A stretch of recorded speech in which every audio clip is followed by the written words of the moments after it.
¿Qué representa México para usted? Pues obviamente México es nuestro hogar, es nuestra casa, es lo que, nuestra familia es lo que nos ha dado todo. Entonces pues es lo que, el legado que le vamos a dejar a nuestros hijos, porque recibimos un país, una nación, y es lo que hay que mejorar para que nuestros hijos tengan un mejor lugar donde vivir y donde desarrollarse ellos y sus futuras generaciones. ¿Cuáles son los principales obstáculos para el desarrollo de nuestro país?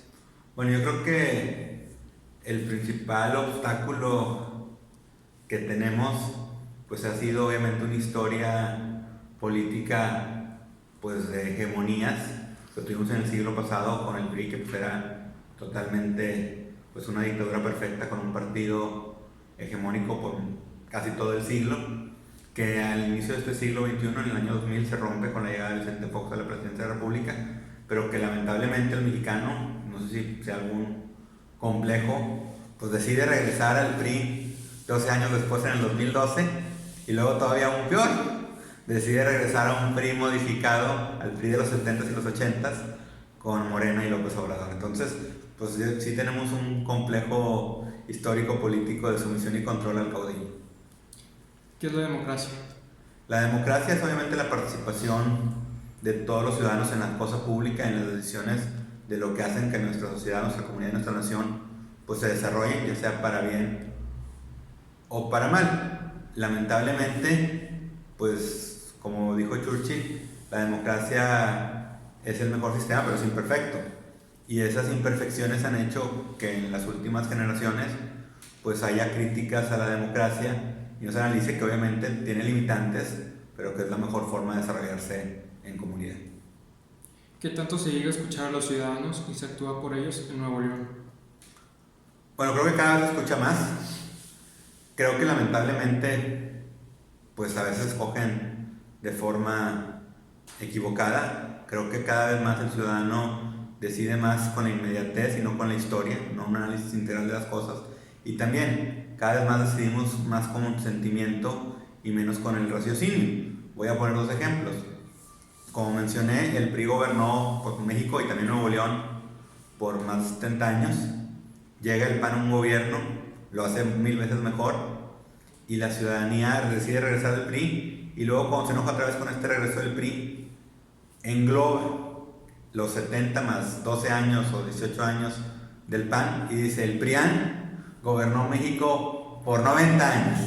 No, el PRIAN no gobernó México por 90 años, el PRI gobernó por 70 y el PAN gobernó por 12 México y 6 Nuevo León.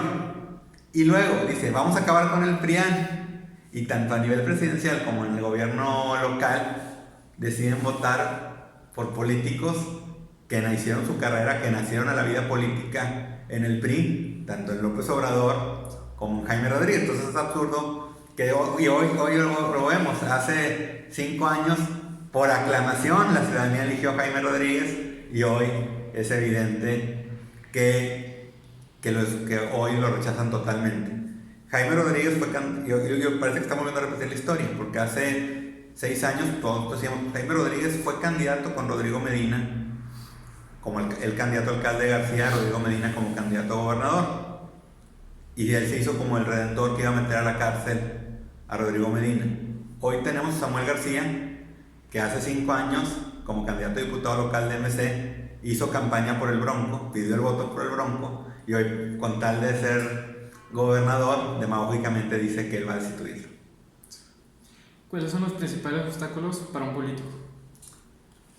Los principales obstáculos es no caer en el tema de la generalización. ¿A qué me voy a referir? Lamentablemente, pues obviamente es muy fácil generalizar. Entonces todos los políticos son malos, y esto no genera incentivos positivos, porque si, aunque lo hagas cosas bien, la sociedad va a decir que por ser político eres malo, pues no hay incentivo a hacer las cosas diferentes. Lo que tenemos que garantizar es seguir haciendo las cosas bien y congruentemente. ¿Por qué? Porque no se vale pensar que hacer las cosas bien es hacerlo popular, no necesariamente es hacerlo popular. Es hacer lo que uno ofrece y cumplirlo y ser acorde a una plataforma. Congruente. Cuando yo fui diputado en el 2000, fui a una interparlamentaria México-Estados Unidos. Yo le preguntaba a los representantes estadounidenses que ellos cómo le hacían para votar diferenciado a su partido. Decían: la clave es la congruencia. Si hoy voté por bajos impuestos, mañana volver a votar por bajos impuestos. Si hoy voté porque hubiera más gasto social, volver a votar porque haya más gasto social.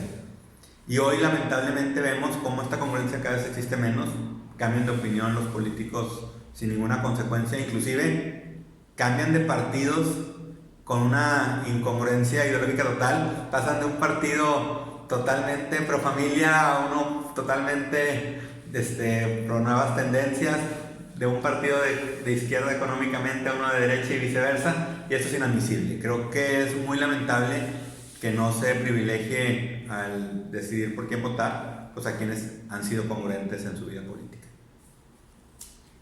¿Cuáles son sus principales valores? Valores, yo creo que lo más importante es dar la cara, ser frontal, ser vertical, para poder responder por lo que uno hace. Al final del día, uno no va a quedar bien con todo el mundo, pero sí tiene que ser vertical, frontal, honesto, para poder tomar las mejores decisiones. ¿Cuáles son sus principales logros en la política? Principales logros en la política.